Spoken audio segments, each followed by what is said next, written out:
It was 2 weeks to Christmas, and Mr. David's house was full of noise and excitement. The children ran from room to room, thrilled about their upcoming trip to the village. They had done it every year, Christmas in the village, with fresh air, tall trees, and cousins to play with. Mrs. Ada, David's wife, was in the kitchen making snacks and packing clothes. She always prepared early so nothing would be forgotten. But something still worried her deeply. "David, can we just pray for 3 minutes?" she said while folding clothes. David waved his hand like he was chasing away a fly. "Ada, stop disturbing me. God already knows we're traveling. He doesn't need me to remind him." Ada's heart sank. She looked at her husband, shook her head gently, and whispered to herself, "Why won't you understand?" The older children had also started acting like their father. When Ada knelt for morning prayers, they would groan and complain. "Mama, do we have to pray every day? It's boring," they'd say. But Ada didn't stop.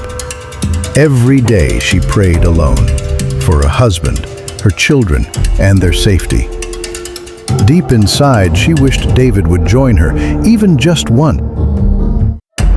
The house was full of laughter. The kids talked about the fun they'd have in the village. David smiled as he watched them. But Ada sat quietly, praying silently. "Lord, please keep us safe this Christmas." Days passed quickly, and soon it was evening.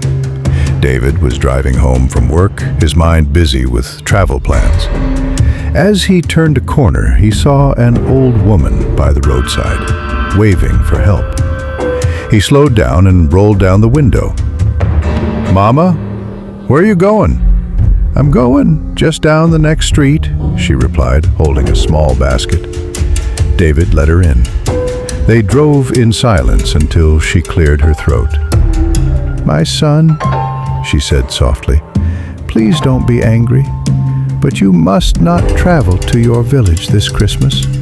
If you must go, make sure you and your family pray and fast first. There's danger ahead." David laughed. "Mama, this is not the first time I'm going home for Christmas. We'll be fine." The old woman looked serious. "I've said my piece. The rest is up to you."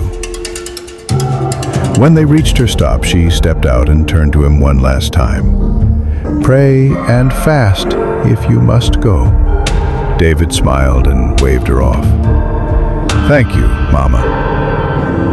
But as he drove away, he thought, why do old people love scary stories? Behind him, the old woman stood still, her face unreadable. Her warning had been given.